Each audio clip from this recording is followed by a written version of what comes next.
saya dan kawan-kawan. Kenapa itu sama saya dengan mengadu domba antara suku NTT dengan saya gitu. Saya mau tanya gitu. Mana pernyataan bahwa Farhad Abbas melaporkan warga NTT 8.000 orang mana? Mana saya ngomong di mana?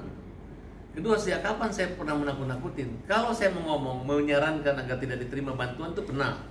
Tapi kalau akan melaporkan seluruhnya itu tidak pernah ada.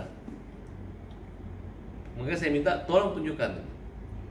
Kedua, kalau tim saya itu memang jelas bahwa untuk laporan pidana Agus saya tidak terlibat di situ. Karena kan dia melaporin 4 orang yang pernah saya laporkan. Jadi saya menganggap bahwa ya saya memang sebagai tim kuasa tapi bukan tersangkut laporan NTT. Dan teman-teman perlu kita ketahui bahwa laporan NTT itu karena mereka bilang donasi NTT, makanya laporan judulnya itu membuat laporan NTT. Jadi yang dilaporkan itu bukan masyarakat yang menerima sumbangan, tapi adalah 4 orang yang ada di podcast yang menyatakan bahwa memindahkan atau membawa uang tersebut ke NTT untuk disalurkan di NTT gitu. Nah, kalau dalam hukum pidana kan kalau mau dicari kesalahan-kesalahan sih bisa-bisa saja, tapi nggak mungkin lah 10 orang masuk jadi tersangka hanya gara-gara menerima bantuan gitu. Siapa yang paling bertanggung jawab dominan di situ? Kan sudah ketahuan jelas yang bertanggung jawab hanya 1 orang. Bebannya ada pada 1 orang gitu. Nah, silakan. Kalau masyarakat NTT punya rasa kepedulian dan keprihatinan terhadap Agus, ya silakan juga bantu kami menuntut orang-orang ini gitu. Tapi kalau kalian menganggap bantuan itu halal dan orang-orang yang menyerahkan bantuan milik Agus itu halal juga, ya mohon maaf. Apa yang diperjuangkan oleh Agus itu jangan dihalangi-halangi, jangan dipermalukan. Jangan diintimidasi Agus, karena Agus adalah orang buta yang butuh pertolongan. Kenapa Farhad Abbas hadir di situ? Karena Farhad Abbas membela kaum yang lemah.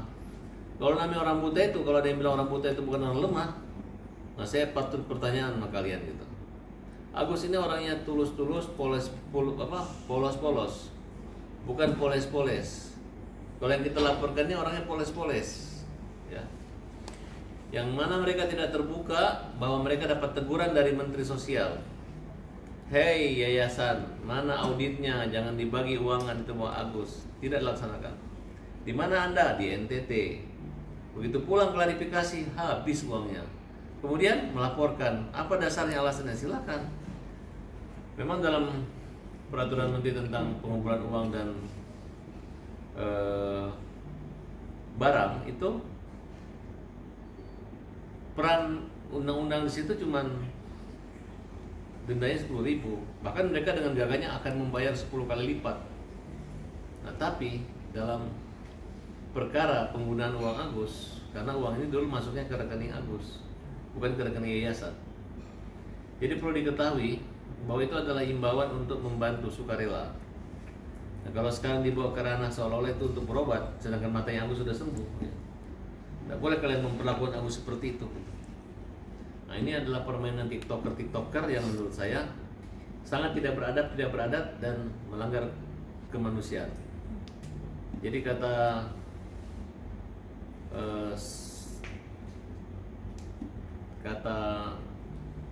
bukan kiasan ya, semboyan dari bangsa Minahasa, pas Samratulangi, situ tumo tau, kalau nggak salah ya. Jadi kalau jangan merasa jadi manusia kalau tidak bisa memanusiakan manusia, kira-kira seperti itu. Nah, jadi di sini pesan moral di sini, kalau kalian mengobok-abrik, mengacak-acak, menzolimin, menganiaya si Agus yang buta, ya bagaimana rasa kemanusiaan itu ada?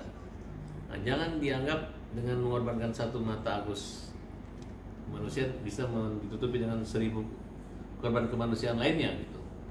Nah, bagi kami sih, karena ini pertanggungjawaban hukumnya, suatu saat kalian misalnya salah menerima juga bisa kena, salah memberi juga bisa kena. Nah, kalau misalnya masyarakat NTT bisa menimbul kerusuhan atau kegaduhan yang ujung-ujungnya menyerang saya, nah saya minta yang bertanggung jawab ini adalah orang-orang yang membawa barang itu ke Saya mengajak seluruh masyarakat NTT maupun tokoh idealis para akademisi, ayo bantu kami. Kami ini bukan mengobok-obok atau mempermalukan Nusa Tenggara Timur.